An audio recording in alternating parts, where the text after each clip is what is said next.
السلام علیکم ناظرین، KBN نیوز چینل میں آپ تمام کا تہہ دل سے استقبال ہے۔ آئیے آج کی اہم خبر پر نظر ڈالتے ہیں۔ میلاد النبی صلی اللہ علیہ وسلم کے پرمسرت موقع پر کل ہند مجلس تعمیر ملت کی جانب سے چندرگوڑہ جونیئر کالج میں عظمت صحابہ رضوان اللہ تعالی علیہم اجمعین کے عنوان سے جلسے یوم صحابہ کا انعقاد عمل میں آیا۔ جلسے کی نگرانی صدر تعمیر ملت سید جلیل احمد ایڈوکیٹ نے کی، جبکہ جلسے سے مولانا ثناء الہدا، سید قیصر محمود، مولانا مفتی محمد نیر اعظم اشرفی، ڈاکٹر محمد مشتاق احمد، مولانا مفتی عمر عابدین کے علاوہ دیگر مقررین نے جلسے سے خطاب کیا۔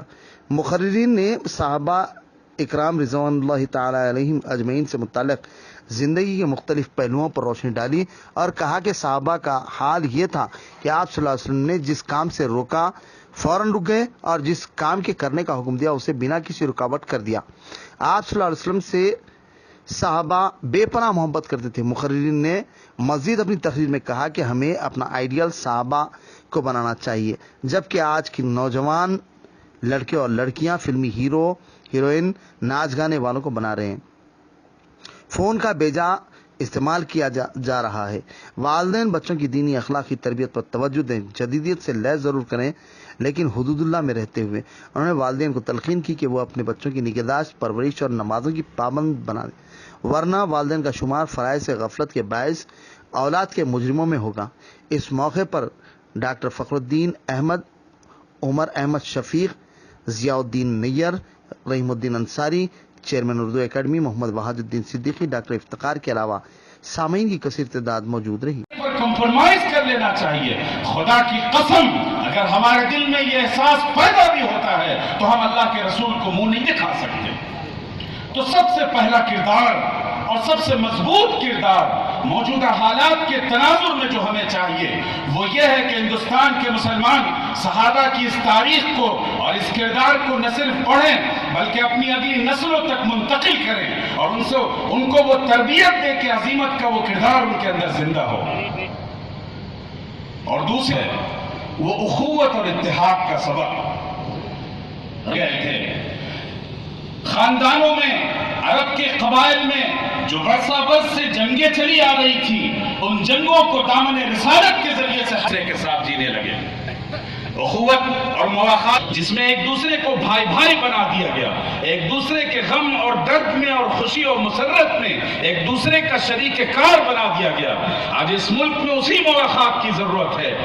اپنی مذہبی بنیادوں پر اور چند چھوٹے چھوٹے فروعی اختلافات کی بنیاد پر امت کے اس جسم میں اگر اختلاف کا نشتر بھونکیں گے اور امت کے اس جسم کو تار تار کرنے کی کوشش کریں گے تو یاد رکھیے اللہ کے رسول صلی اللہ علیہ وسلم ہمیں معاف نہیں کرتے۔ اللہ کے رسول تو اس لیے بھیجے گئے تھے، جنگ تک چلی گئی۔ اس موقع پر روم کے بادشاہ نے حضرت معاویہ کو خط لکھ کر یہ کہا، یا معاویہ نحن ننصرک برجالنا وسلاحنا ومالنا، ہم تمہاری مدد کریں گے اپنی فوج کے ذریعے سے، اپنے مال و اسباب کے ذریعے سے، اپنے تمام تر طاقتوں اور توانائی کے ذریعے سے علی کے خلاف تمہاری مدد کریں گے تاکہ تم کامیاب ہو جاؤ اور اپنی منزل تک پہنچ جاؤ۔ قربان جائیے اس صحابی کے کردار پر، اور یہ کردار پیدا ہوا دربار نبوت کی تربیت سے۔ حضرت امیر معاویہ رضی اللہ تعالی عنہ نے فرمایا، من معاویہ ابن سفیان الى کلب الروم، یہ خط معاویہ ابن سفیان سے روم کے اس کتے کے نام لکھا جا رہا ہے۔ اور انہوں نے کہا کہ ہم اسلام کے اعتبار سے، رنگ و نسل کے اعتبار سے بھائی بھائی ہیں، میں اور علی ایک دوسرے کے بھائی ہیں۔ اور یاد رکھو اے روم کے کتے، اگر تم نے ایسا ارادہ بھی کیا تو میں ایک ایسی فوج تیار کروں گا جس کا ایک سرا تمہارے پاس روم میں ہوگا اور دوسرا سرا میرے پاس ہوگا، اور میرے فوجی تمہارا سر قلم کر کر لا کے دیں گے اور میں اسے علی کے قدموں میں ڈال دوں گا۔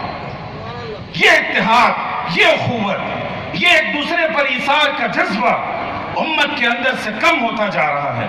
ہم فروعی اختلافات کی بنیاد پر اور چند سیاسی وابستگیوں کی بنیاد پر امت کو اختلاف کا شکار کر دیتے ہیں، امت کے اتحاد کو تار تار کر دیتے ہیں۔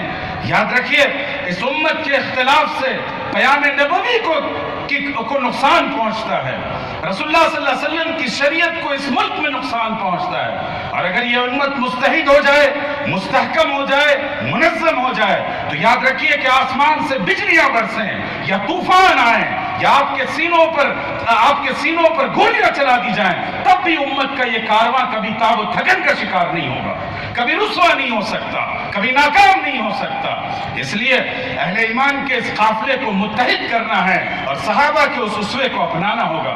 اوس و خزرج کا نام سنا ہوگا کہ صحابہ میں جو انصار تھے، انصار میں دو بڑے قبیلے تھے، ان میں باہم جنگیں ہوا کرتی تھیں اور برسا برس اور صدیوں سے ان کے درمیان جنگیں چلی آئیں، لیکن رسول اللہ صلی اللہ علیہ وسلم نے اخوت و محبت کی شیرینی میں اس طرح انہیں شیر و شکر کی طرح گھول دیا کہ کبھی وہ ایک دوسرے کے در پہ نہیں ہوئے، ایک دوسرے کی قیادت کو، سیادت کو، مقام و مرتبے کو نہ صرف تسلیم کیا بلکہ اس کا اعتراف کیا۔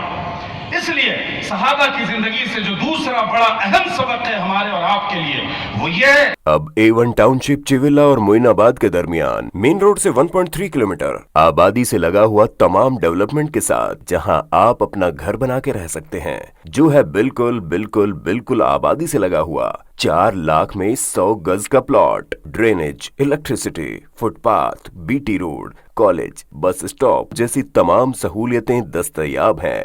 آپ کا یہ چھوٹا سا انویسٹمنٹ آپ کا اور آپ کے بچوں کا مستقبل بدل سکتا ہے۔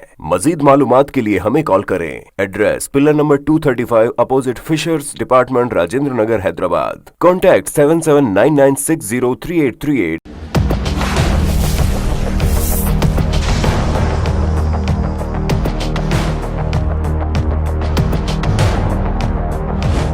آپ نے ہمارے چینل کو ابھی تک سبسکرائب نہیں کیا ہے تو یہاں پر ریڈ کلر کا سبسکرائب بٹن دکھ رہا ہے، اسے کلک کریں اور ہمارے چینل کو سبسکرائب کیجیے، اور ساتھ ہی ساتھ بیل آئیکن کو بھی کلک کیجیے، جس سے آپ کو تازہ اپڈیٹ ملتی رہے۔